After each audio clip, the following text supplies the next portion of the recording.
Hello, everyone, and welcome to today's special episode of Navigating Now. For those of you who are joining Navigating Now for the first time, Navigating Now is a weekly series brought to you by Thoughtium, a consulting firm in Chicago, which I will introduce shortly, that loves to dig deeper into our individual practitionership and everything wonderful that we have to share to examine navigating today's workspaces. I am thrilled to share with you all the special program that we have today as part of our Perspectives series. Thoughtium, as I said before, is a small consulting firm based in Chicago with offices in Los Angeles and presence truly worldwide. But we love what we do. We're passionate about digging deeper into the perspectives that change the way we see the world around us. And for our December series of the Perspectives workflow, we have been looking at how to harness hybrid environments. Last week, I was joined by my wonderful VP, Grift Krenbrink, to unpack what the best practices in hybrid learning in today's workspaces are. And today, I'll be joined by my brilliant colleague, Madison Wright, to share with us all success stories in hybrid learning. So I figured, Madison, if it's okay with you, we'd take a moment just to introduce ourselves. I'm Emily De Silva. My pronouns are she, her, hers. I'm a senior consultant at Thoughtium, and I am on the learning and development team. All right. Emily, I am so excited to be with you and to be back on Navigating Now. I love having a chance to work with the team to put on these perspective series. It's really such a treat to put all of the hard work that we've been putting into our clients and bringing that to our broader community. So going from that focus to sharing it broadly and sharing those true perspectives. So I'm Madison. I am a senior consultant at Thoughtium. My focuses are on helping our clients develop leadership and learning capabilities. I work a lot directly with L&D teams as well as affiliated teams to bring learning to our clients, as well as, of course, to build our community, which is such an important aspect of our company. Truly could not think of a better person to be in this conversation with me. I frequently refer to Madison as having all the answers, if not being a genius herself. So Madison, thank you so much for being part of today's conversation. I will take the high praise. I can attest to those statements, though. Well, it is really a joy to have you here. And for those of you who are joining us just now, welcome. Today, we will be exercising the second part of our perspective series called Harnessing Hybrid, where we are taking a deeper look at enabling hybrid learning experiences. Madison has joined me to talk through what success looks like in hybrid learning. But before we jump into everything that we have to share today, for those of you who are with us for the 10 best practices in hybrid learning conversation last week with Grift Krenbrink, you will know that we like to start conversations, particularly in hybrid environments, by getting everyone in the same headspace. With hybrid learning and even just hybrid working, we're often coming into the Zooms and the calls and the engagements from different angles and different perspectives. And it's really important to make sure that before we set off a meeting, we're all on the same page and in the same mindset so that we can do the best work. So we like to ask what we call a create the space question to get our meetings going. And Madison, in the theme of today's conversation about success stories in hybrid learning, I'm really curious if you might be able to share with us a story about a really wonderful virtual experience that you've had this past year and a half during the pandemic. Yes, I think about that question a lot with clients, so I like reflecting on it for myself. And what comes to mind is pretty early on, I registered for a soap making class. This class was it was facilitated by a live instructor, and we were shipped all the materials to make the soap. And she talked about her personal story, as well as had like a chat going on the side that we were all kind of commenting like how the soap making process was working for us as she was walking us through it. She was answering our questions. I was really like entertained by the dialogue. I was entertained as well as like very touched by her story. And then through the outcome, I was able to learn how to make soap, which was way easier than I thought it would be. And I had soap Hey. to use like coming out of it. So I look back on that and think, you know, I learned something new. I was really connected with others. And I think often, you know, how can we incorporate those pieces in what we do in let's say more corporate environments as well. So that's what comes to mind for that question. Oh, I love that. And I love that you shared an experience that was not necessarily work related. I think because we all now spend, for the most part, a lot of time on Zoom and behind virtual barriers, our minds tend to jump to specifically work related virtual experiences. So I really appreciate that you shared that. Quick follow-up question before I'm inspired to share my own virtual standout experience. What color was your soap? Oh, okay. So it was supreme and white. There weren't color options, but there was an option to put in oatmeal, which gave it a nice texture for exfoliation. So I loved that aspect, and I definitely used oatmeal in that. Lovely. Yeah. Well, Emily, I want to hear about yours when it comes to learning. What has stood out for you? I think to follow your lead, Madison, with a non-work virtual experience, something that was really stand out for me during the pandemic was this magic show that my family all did virtually. We all received a box in the mail before the magic show that had certain envelopes that said, don't open this until this time, or you can play with this deck of cards. And it was very tactile, but it also was really entertaining and fun for the family. And I still, every now and again, will wonder how on earth this magician did some of the tricks that he did, because it just really stuck with me. And it was really fun. But what I love about starting by digging into the soap making experience and the magic class is these experiences put us in engaging virtual environments. And we did, in fact, take something meaningful away from them. And one thing that we like to do on our team at Thoughtium is a little bit of reflective listening, where when we hear things from people we are working with or learning from, we like to synthesize at a high level. And I've been doing a little bit of reflecting myself these last couple of days in anticipation of this conversation to think through what are the tenets of great hybrid learning experiences and what enables success in this arena. And I put together this list. If my screen wants to move forward, there we go. I put together this list of tenets of great experiences. And these really stood out to me. You'll actually see here that much like the magic show, surprise and entertainment are on here. But what I love about what you shared, Madison, is there was a great learning experience for you in the soap making class. It was achievable, it was memorable, it was tactile. You will never forget that oatmeal on your skin. But it lent itself to utility and so many of these really large takeaways from great learning experiences. Go ahead. Look at that list and like reflect on both of our stories. A lot of these stand out, and I'm sure as like we're thinking of the virtual or the hybrid environment that we're in. It's oftentimes like we might look at this list and think that a few of these are missing. So especially like the tactical, the unifying, collective, or even being entertaining. I think that those are some of, and definitely surprise, like those are some of the things that we might feel like we're missing. But there are ways to incorporate those in virtual experiences with, you know, what you and I have talked about as our stories as well.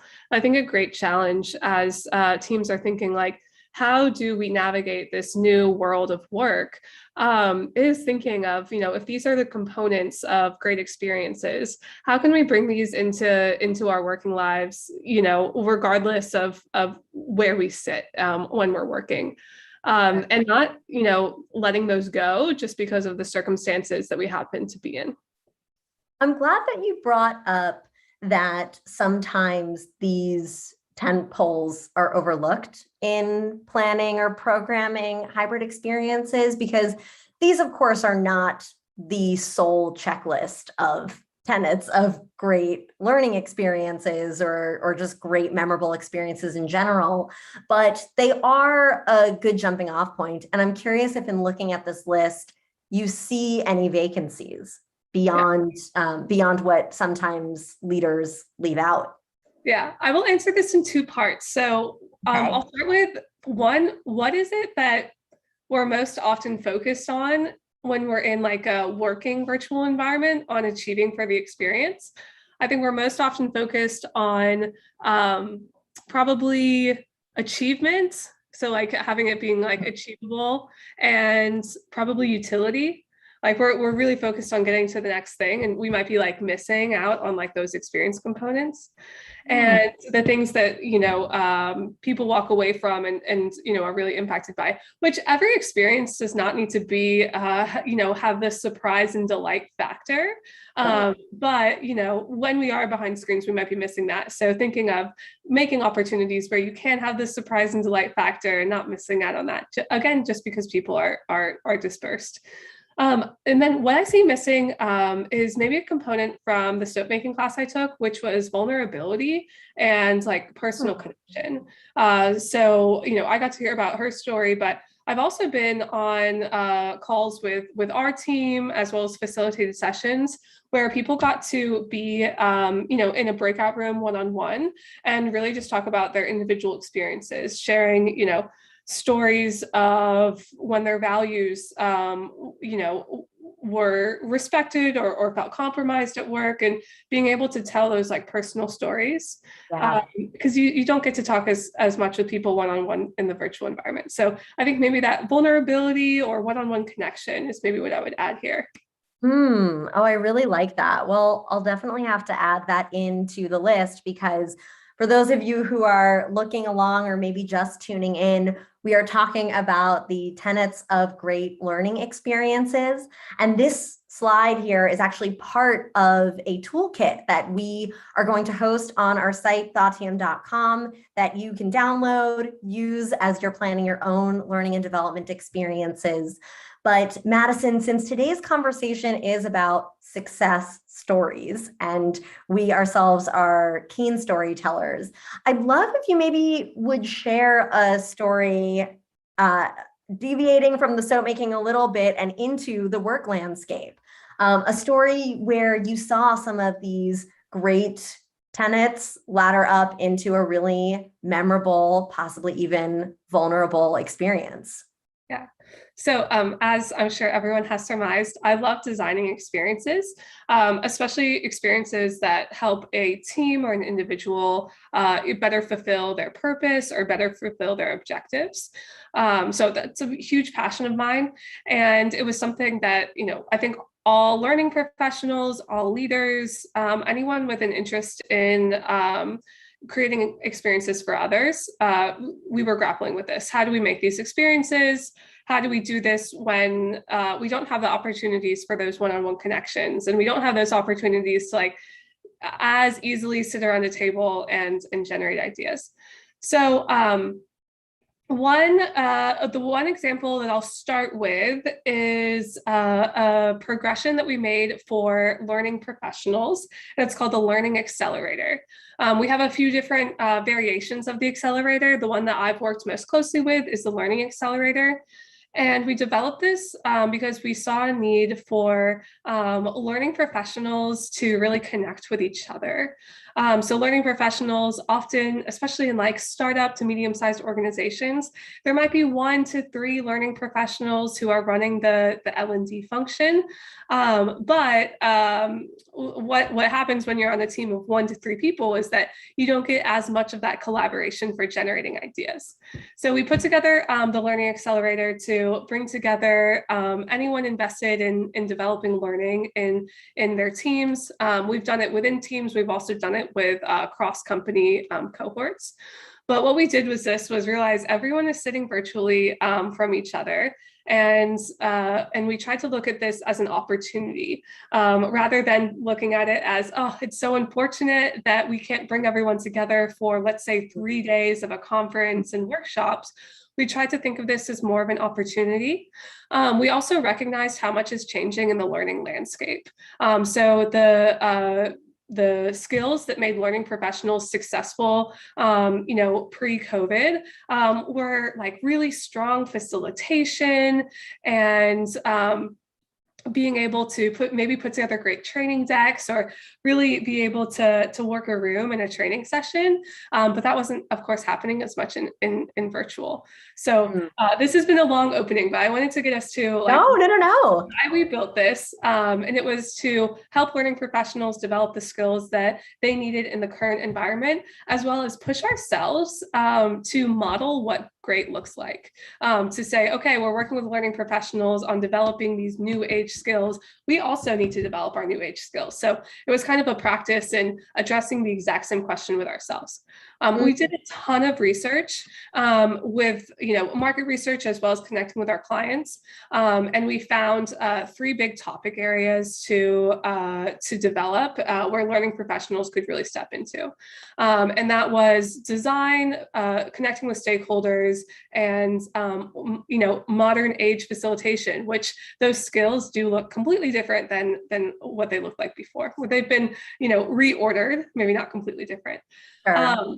But what we ended up building was within each of those topics. So under designing for impact was one of the phases. Under that, we have a virtual learning progression.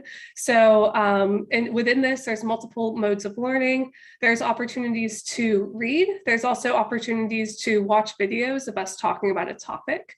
And then at the conclusion of each video, there's an opportunity to capture your insights, as well as read all of the insights that everyone else in the progression is working on as well. So you see right there, there's already multiple modalities of learning. There's an article, there's a video, and then there's a chance to reflect. And then that happens, each video is no more than 7 minutes. So that happens 3 times in just one key concept. So I'll pause right there. You can already kind of see how we pushed ourselves to not just have an article for pre-read before we got into a workshop, but within just one component of it, we really started to push ourselves with modalities. I love that. And thank you for sharing that in such depth, because I think something that I'm taking away from hearing the story is not only the importance of trying new modalities for delivering the learning, which is something we got a chance to speak to in last week's conversation with the 10 best practices for enabling and facilitating hybrid learning, but also that you yourself as the facilitator can and we recommend to be a learner too. Yeah. We are huge proponents at Thoughtium of practice what we teach. And one of the things I love about our firm is we really do give ourselves the space to try new things, to try these modalities internally. You're reminding me of the fact that even with this perspective series, for anyone who tuned into the last perspective series we did on Work 2.0, 2.0, however you say the dot, we were really looking at what work in 2021 now looks like and how we adjust accordingly to that. And there was a format that was wonderful and engaging that we followed for that series. And as part of our Harnessing Hybrid series, we have been experimenting with form ourselves to see what sticks. And as always, as leaders of learning, we love hearing from all of our audience members. We love soliciting feedback. So if you are tuning in today, we always encourage reaching out to us. Please share some feedback. We're always learning and growing. But I do love that you shared within this model, Madison, the Learning Accelerator took an opportunity to learn how to adapt to this environment as well. Yeah. That's so a big takeaway from the story. I completely agree. And one example of how we've continued to adapt and learn ourselves is for this past accelerator, we used a completely different platform to deliver that learning path. And it was something, Emily, that you brought forward.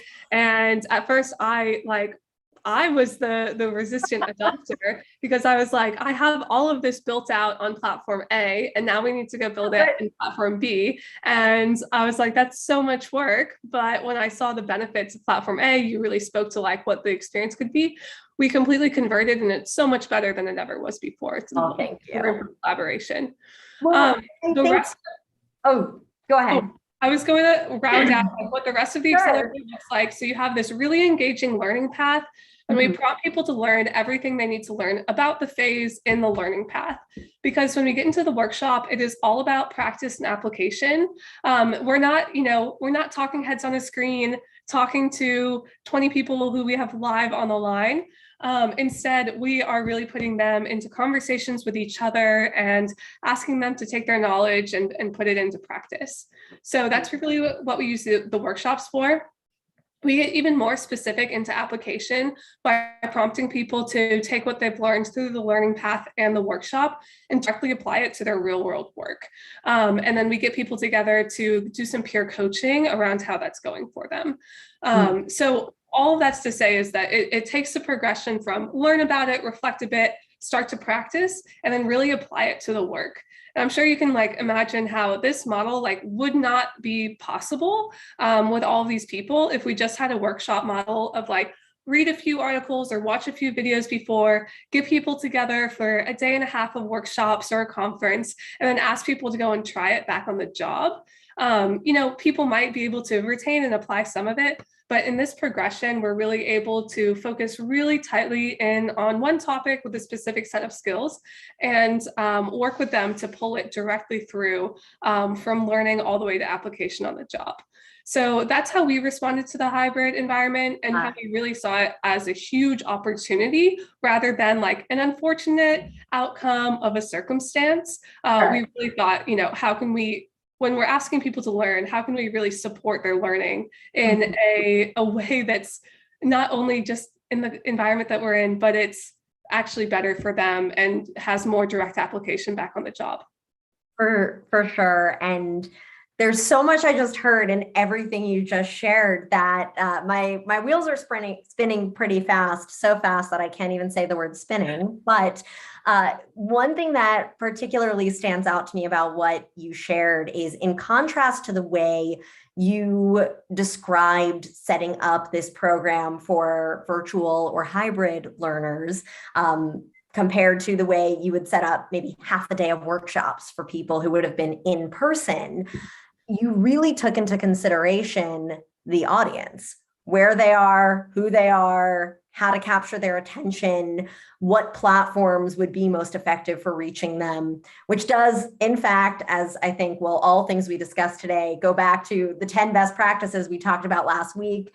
And for anyone who wants to read up on or rewatch the 10 best practices, we have an article written by our wonderful colleague, Rachel Guile, on our site, Thoughtium.com, outlining the 10 best practices of hybrid learning. And we also have on our YouTube, our LinkedIn, and our site, an opportunity for you to rewatch last week's conversation.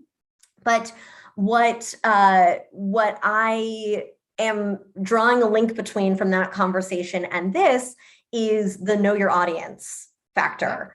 Knowing your audience and being able to cater your learning to your audience is the absolute cornerstone of effective delivery.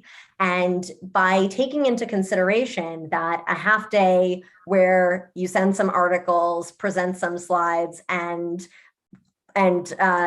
present to some people in person makes sense, in a virtual space, sending out some articles and being a talking head with a slide presentation might not always translate. I would So, translate that into very low engagement. People are not yeah, ready for another article and 3 hours sitting on a Zoom screen. correct. That's not what I want. And I assume that's not what others want. No, and because for those of us in specifically the learning and development landscape where now we do spend so much of our day behind Zoom, the fatigue of sitting behind another presentation would inspire me to go make another cup of tea or to maybe have a thought ticking in the back of my mind of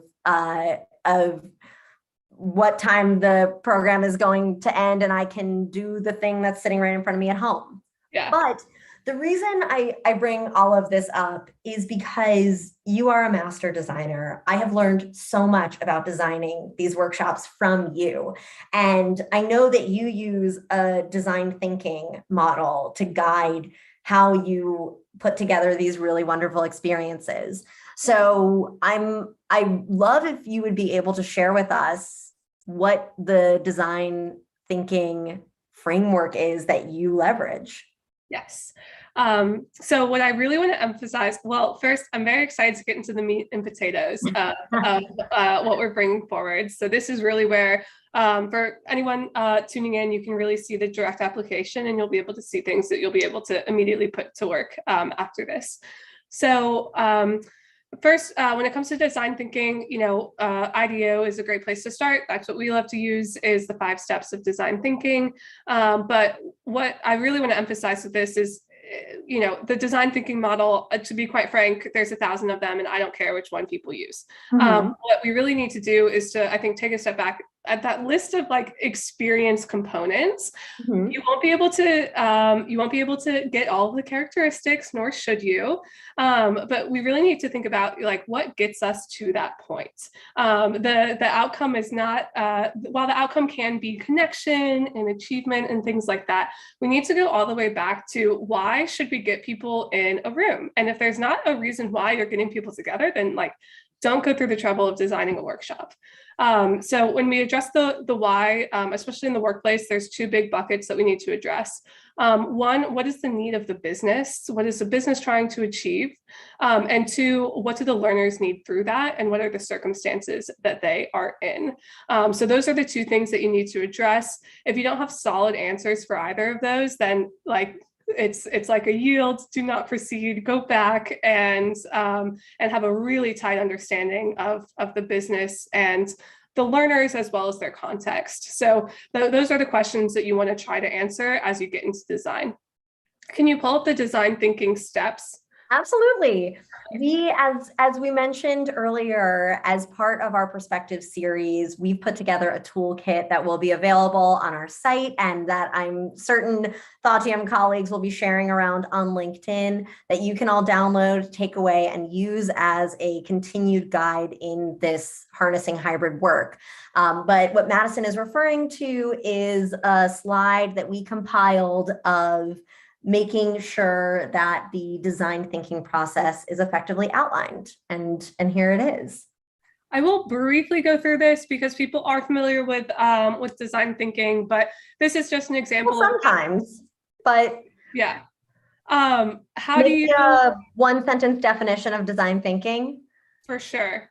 So design thinking is designing with people at the heart of everything, bringing forward innovation to ultimately serve the needs of, in this case, a business, or to serve a broader need. So the heart of it is really people-centric design.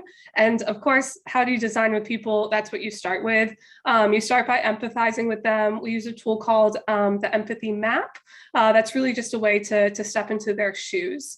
And then with that empathy map, you'll have a much better understanding of the user. And from there, you want to define the opportunity. So what opportunity are we trying to solve for this person? We can't solve all of their problems. We need to solve one. What do you mean we can't solve all of their problems? I know, I've been trying to say that. Let's focus in. And then from that, like if you have the opportunity statement, there's going to be 10,000 ways that you can address it. And that's where that messy brainstorm comes into play. At this point, you might have been working with the end user or with the learner, and maybe with your team, but it's really, really important to go back out into the market. And so that's, or back out to the business. So that's where you're prototyping and you're creating a test. So you want to prototype just one idea and just put it in front of people. Why you want to prototype and test and iterate on everything is so that you don't go way far down with your assumptions and your design bubble. You really want to bring people into the bigger picture. So again, what is this getting at? It's getting at what are the needs of the business? Do I have a strong understanding of that? And what are the needs of the learners? And you get to the needs of the learners and who is ultimately going to be experiencing the solution by really focusing on them, as well as expanding your ideas for how you can address them, not just doing what you've always done. And any ideas that you have, like test them early, test them often, so it's not a complete surprise when you ultimately bring it back to the learners and to the business. Mm-hmm. Thank you for sharing that, and also for the quick overview of what design thinking is. I love this point about empathy, and as a person who tries to pursue empathy in everything that I do, I think it's really important to carry that empathy throughout each of the steps. When you referenced bringing others in and finding opportunities for continued inclusion throughout the process, that definitely resonated with me. And for everyone who is reading along here, this is a suggested map and suggested time frame. We are, forgive me, I just noticed we had a raised hand and we're going to take questions super soon. But one thing that that I love about this framework is design is fundamentally a creative process. Design allows for us to exercise creativity, and while the high-level themes of each of these steps may hold for what we believe is effective design thinking, we always encourage you to get creative with it. Find creative new questions to ask, find creative new ways to bring others in, create creative testing modules, and find opportunities to inject that empathy and creativity and creative confidence in everything that you do. Madison, I'd love to turn it back to you to maybe share an experience in design planning that that was a big aha moment for you, or a story where using design thinking really helped in a situation. Yeah, it's a great question. There was a recent example with a client that really just, we ended up needing to do something completely different than what I had initially brought forward as like my big, great idea. And that example is that was creating I think it was a 4-week onboarding progression, and breaking them out into different topics for each part of their onboarding journey. But as we had a focus group, we were really able to get their insights. And what they said was that what they really needed was to get the basic information, basically what they needed to not like completely mess up their work. And then they wanted to get on the job experience as fast as possible. So they weren't asking for like, okay, I want to go really deep into this topic and really deep into this topic. What they wanted was the baseline, and then they wanted progressive onboarding from there, that once they had that baseline, they were able to get on the job, and then they were able to build moving forward. So we listened to them. We've gone in a completely different direction. So I'd say that was my big aha. Okay, I love it. Terrific. Well, that does flow nicely into something that I was really hoping we would get a chance to talk about at length, which is leveraging some tools for what we believe are really effective design principles.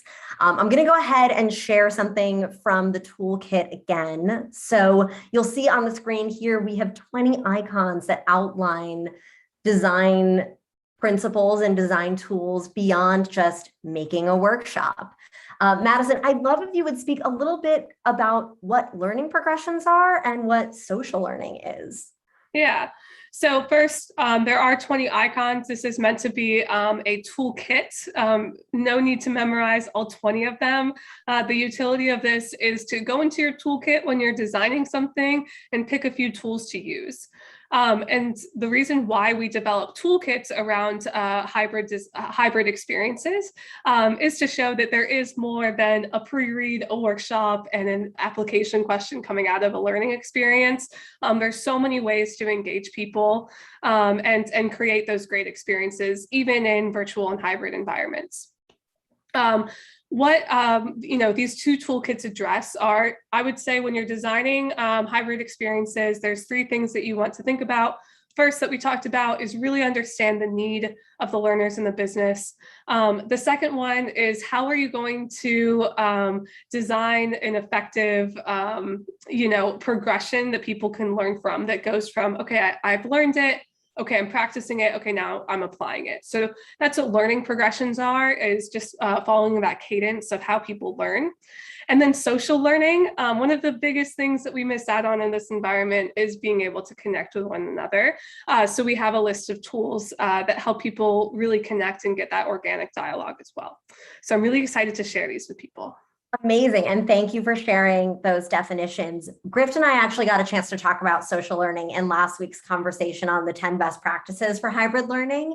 And one thing that really inspired me is, even though we do not have the opportunity to exercise social learning the way we used to before the pandemic, at least from our L&D perspective, we have seen a skyrocketed increase in new social learning opportunities during the past year and a half to almost 2 years. A lot of this is outlined in Microsoft's Learning and Development report that Grift and I alluded to in last week's conversation, and that I completely owe to Grift to showing me. But I was really thrilled to see that, because the pandemic has, encouraged companies to allow for collaboration in smaller capacities. There are no longer that, at least to my knowledge.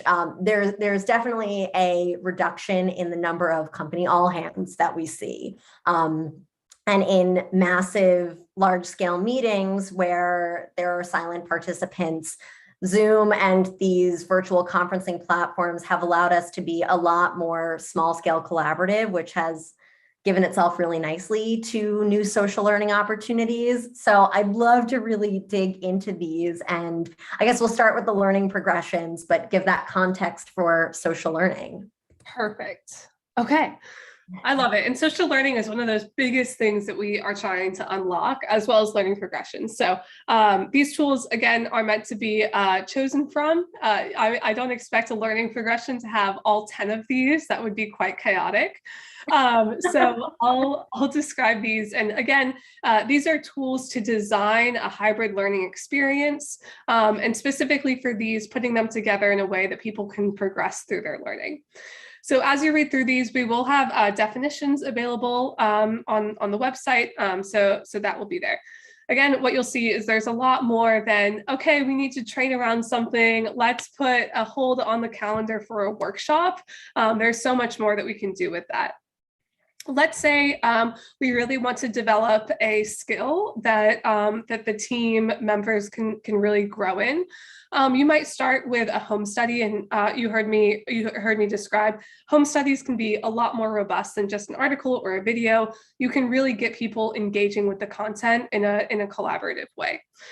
And then, maybe there is a workshop, but maybe coming out of it, if it is a skill about connecting with people, you might have a reflect and connect where people say, hey, I was able to use, for example, this coaching model in a one-on-one that I had with one of my team members, and this is how it went. These are some of the things I struggled with, or these are some of the things I continue to struggle with my team. In that reflect and connect session, people are really able to hear from one another about what's working for each other. They find shared challenges that they're facing, and they're able to talk about it with each other. So that was a skill-based one. May I jump in on something with Reflect and Connect? Yep. Reflect and Connect is something that we do internally at Thoughtium, and it and can be a really beautiful practice of encouraging vulnerability. I know you mentioned before that something missing from the list of tenets of great experiences is vulnerability, but I really do love that at the close of a meeting, or even sometimes at the beginning or partway through a meeting, our team will take a moment to reflect on what's been shared and connect about how we feel about it. And I think it allows for a lot of really great truth to come through. Yeah, it So, asks people, it's when people are learning, it's not just like a download into their brains. right. You need to hear back from them, as well as like if it's something, let's say like a coaching model and the team is just, it's not sitting well with the way that their teams work, then they need the opportunity to share that back.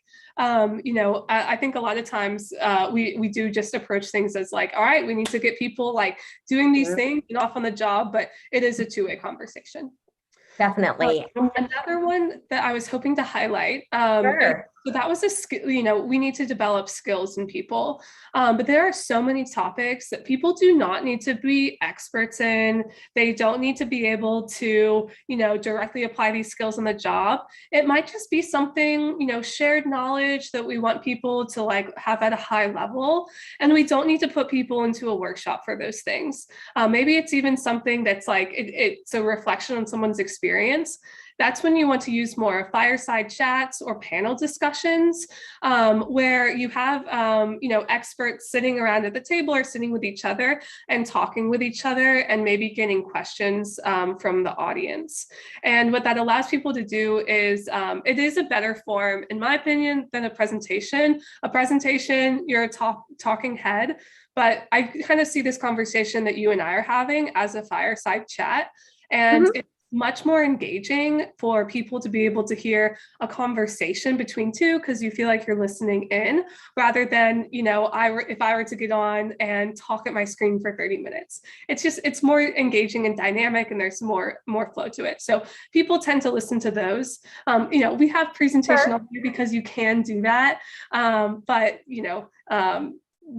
not everything needs to be a workshop, not everything needs to be a presentation. Think of other ways to like deliver those messaging, especially like when you answer that question of what do the learners really need from this? And then if Right. they don't need to be experts, then don't ask them to be experts. Why talk at them? And as a point of engagement for this, if anyone has questions or would like to raise a hand, please feel free to leave them in the chat. We are on Zoom right now, and broadcasting through to a number of members on our LinkedIn and YouTube communities.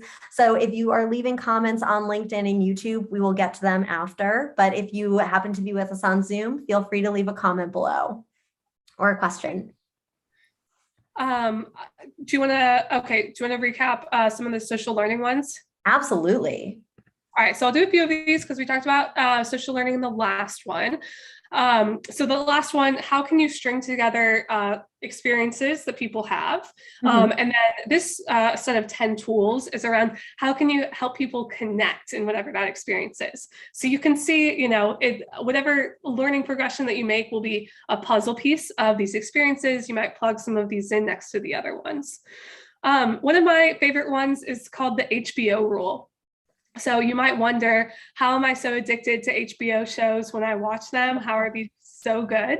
HBO, some genius inside, has figured out that the best way to keep people engaged with the show is to have a plot twist about every 10 minutes. And that has trained our brains to say, I'm going to keep watching because I know something really interesting is about to happen. And what we can do is to apply that rule also to whatever we're designing, which is to, unfortunately, maybe in a corporate environment, 10 minutes is too long of a time. So I was maybe going to say, 3 to 5 minutes, have something completely different that you're talking about, or even better, a way for people to engage with the content, which is a lot. But when you think about, a prompt like, hey, can everyone like drop something into chat? Or can you react with an emoji? Or can you answer this poll question just to show that you're following along? Or, hey, here's a prompt to look at the question on the screen and write it down in front of you. And that gets people engaged in a completely different way. So the HBO rule is like critical for designing experiences. For sure. Can I add to that actually? This is a story, and a shout out to Grift, whom I've mentioned a couple times throughout this conversation. Grift is our VP of Learning and Development at Thoughtium, and Grift and I are both based in the Los Angeles office. And often when we're leaving work, we'll walk out together and have conversations, anything from Grift teaching me how football works to trends that are happening in the field. And one day on our way out of the office, we had a conversation about the cognitive effects of social platforms and of the way we consume content on the way our brains are neurologically now wired. So I'm almost tempted to call this HBO rule. This is going to sound kind of kooky, but there's a kid's show called CoComelon where the perspective of the frame shifts every, I think, 2 to 4 frames. And because of the angles that the show is showing, or because of the character perspective that the show is framing, our brains are now continuing to react to and respond to our need to change the frame the same way we scroll through an Instagram carousel or watch a 1-minute video or flip between browsers. I almost like to think of the HBO rule maybe as the CoComelon rule, and encourage facilitators to think of inserting that poll at the 5 or so minute mark, or coming up with a breakout activity that's going to keep the learners alert and awake. And similarly, I'll speak to this very quickly because there are obviously a lot to get through here, or even more to just take away. Something that I'm observing as a vacancy here is just the power of silence. I think in the last year or so, sitting behind these calls that have to be efficient and packed and attention getting, sometimes what gets attention more than anything is just a pause. I had a conversation also with our colleague Rachel on our learning and development team about how sometimes instead of just reading a quote off of a slide or a statistic off of a slide, asking the learners to take a quiet moment and read it themselves will bring them back into the presentation or bring them back into the learning module. So don't forget that silence can also be a good engaging toolkit for social learning. Definitely. It is counterintuitive, but it makes so much sense. And it asks people to go into their own brains rather than, again, trying to download everything that's coming at them. A couple more that I'll highlight. One is, of course, the acronym ECRS. That stands for Eliminate, Consolidate, Reduce, and Simplify. We are in an environment where people are looking at one screen, or people are hybrid. There's some people in one place, other people in another. Strip out complexity as much as possible. I like to say, never ask people to have more than 2 windows. And unfortunately, one of them most often is Zoom. So if you want people to be on a different platform, ask them to just be on one other platform, or even better, just have Zoom and people writing on a notepad for those silent times. So that's one big one, is just make it as simple as possible. The way for people to engage is not with more gadgets flying around the screen or more platforms that you're asking people to log into. Just simplify significantly. Another one that I love is focusing on scenario-based learning. This is a great way to ask people, like, what are some scenarios that you might be applying this learning in? Tell me about that scenario and what the dynamics are. And it gets people to connect those pieces to, hey, this is what I'm learning, to this is an experience I've had. People will no doubt run into that experience. And then what their brains will say is, hey, I've actually thought this through before in that learning experience. So the more that you're able to get people to really connect to the real life scenarios that they have in a hybrid learning environment, the better and more effective it'll be. I love that. And that absolutely applies to the next time you're making soap. No, it's really true that that scenario planning can be extraordinary for retention and for making sure that the leaders of these hybrid experiences can be agile and inclusive in the delivery of their learning. Well, I'm going to go ahead and stop sharing because I know we only have a couple minutes left. So if for any reason you are tuning in at the end of this conversation, I am Emily De Silva and have been joined by my absolutely brilliant colleague, Madison Wright, discussing success stories in harnessing hybrid learning. We have gone through a lot, from the actual design and design thinking process to tools in our toolkit for effectively delivering and enabling these design principles beyond the actual workshops that host the learning. And as part of our Perspective series, which is hosted for a 3-week stretch by Thoughtium, we are distributing this toolkit on our site, Thoughtium.com, and also on all of our LinkedIns, so you can find us there. But before we close, Madison, I'm going to ask a question to you that I asked Grift on our last conversation. If there is a high-level takeaway that you would love for those listening today to glean from this conversation, what would you like for it to be? It would be that hybrid and virtual environments are not an unfortunate circumstance. There are huge opportunities to deliver better learning experiences or better meeting experiences in general. And, it does take a next level of creativity, which is what we're trying to do, and very thoughtful design. So it's a huge opportunity. We can really connect what we're asking people to learn directly to their jobs through the virtual or hybrid environment. Love that. And something that you and I have had the privilege of talking about in many other conversations is just the fact that with this opportunity, these elements of great experiences are not necessarily new. They're things that we've carried over from our in-person experiences, and they make in-person experiences just as great. So before we wrap up, it looks like we have one question from the audience that I'd love to answer. And again, if you are watching this on YouTube or LinkedIn, we will get to your questions after this presentation. But the question is, as learning practitioners, that's us, what is one aspect of virtual design and delivery that you wish will never go away? Yeah, I definitely knew the answer to this as soon as I saw it. Really?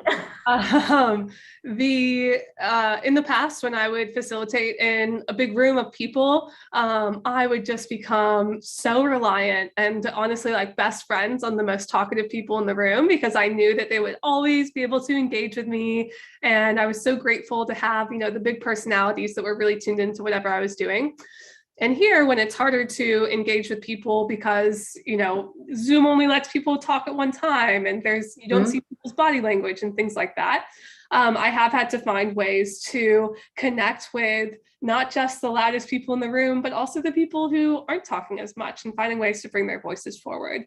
So that's been a big learning for me. And I don't think that I will go back to like, all right, who's the most extroverted person in this room? Yeah. We're going to make this thing happen. Yeah. Looking at a room more collectively. So that's been a big learning for me. And I've seen a lot of colleagues, answer that question as well. It's a great way of breaking down an implicit bias toward the more vocal, extroverted participants in the room. So I love that. I love that far more inclusive lens. And I'll just lend a perspective. I definitely am aligned with that answer, Madison. And I just think the flexibility of virtual experiences and to build upon that inclusion element, I think that virtual learning has enabled all of us to find greater ways to be inclusive, to be more accessible. Not everyone has access to the same technology. So how do we reach the learners who will benefit from these learnings and contribute to our end goals even more? How do we make sure that everyone has a chance to step up and have a voice, whether they're doing it via a verbal communication or a written communication? How do we amplify all of those voices? And I think that virtual, in some senses, has leveled the playing field for a lot of participants of learning environments. And I hope that we keep that in mind as we teeter into continued hybrid experiences. And with that framework in mind, it's a perfect tie-in to what we'll be talking about next week on our Navigating Now Perspectives series. As we mentioned a couple times, today's conversation was part of a 3-part perspective series that we are running called Harnessing Hybrid. We have been speaking about ways learning and development can really embrace and thrive in this hybrid moment. And as we talk about what we wish wouldn't go away with these virtual environments, next week, our founder and partner, Anthony Ewing, and I will be talking about the future of hybrid learning.